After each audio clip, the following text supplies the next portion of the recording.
Opinion টাইমসে আপনাদের সকলকে স্বাগত। আমি এআই সাহেব রয়েছি আপনাদের সাথে। দক্ষিণ 24 পরগনা জেলায় লোকসভা ভোট হবে আগামী 1 জুন। সেই উপলক্ষে প্রত্যেকটি রাজনৈতিক দলের প্রার্থীরা ভোট প্রচার করছে জোর কদমে। আজ নাঙ্গলবেড়িয়া প্রচারে এসে সন্ত্রাসের অভিযোগ তুললেন যাদবপুরের বাম প্রার্থী সৃজন ভট্টাচার্য। এদিন তিনি সাইকেল নিয়ে প্রচার করেন গ্রামের মধ্যে। সাইকেল চালিয়ে মানুষের মাঝে গিয়ে প্রচার সারলেন।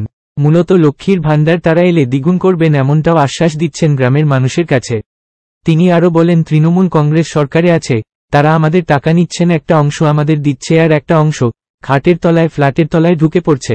ফলে পার্থ, মানিক, অনুব্রতরও আমাদের পার্টিতে নেই হলে আমরা যদি সুযোগ পাই মানুষের টাকা আমরা মানুষের কাজেই লাগাবো।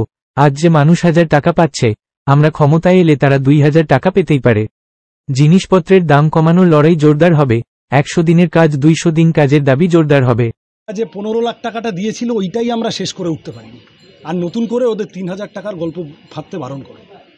বিজেপির 15 লাখ টাকা তুমি পেয়েছিলে তো, সেই 15 লাখ টাকাটাই আমরা বাড়ি বাড়ি, এই দেখো সব কটা লোক এখানে, এই পাড়ার বিজেপি নেতাকে ধরে জিজ্ঞাসা করলে উনিও বলবেন বিজেপি ওই 15 লাখ টাকাটা শেষ করে ওঠা যায়নি। তারপরে নাকি বিজেপি আবার নতুন করে এইসব গ্যারান্টি ফ্যারান্টি ওইসব ফালতু কথা, মানুষকে বোকা বানানোর তাল।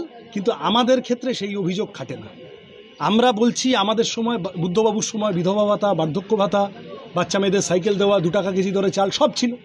তৃণমূলের সময় আরও 2টো নতুন প্রকল্প হয়েছে। সিপিএম কোনোদিন আবার ফিরলে এই প্রকল্পগুলো ডবল চলবে।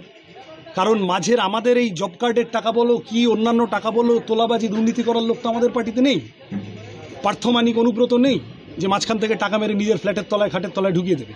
ফলত আমাদের সময় প্রকল্পগুলোও চলবে।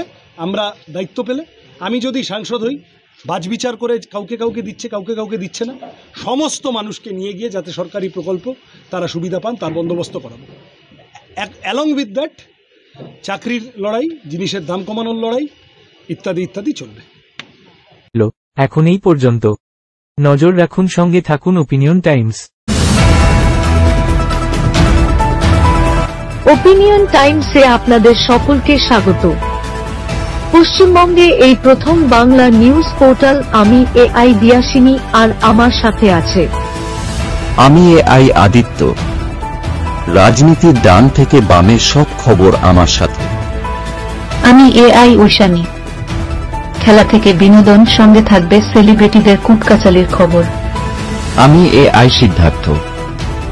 বাজার অর্থনীতি থেকে রাজনীতির ওঠাপড়া, কুর্সি বদলের সব খবর আমার সাথে। আমি এআই দীপ্তি, থাকবো আপনাদের সাথে।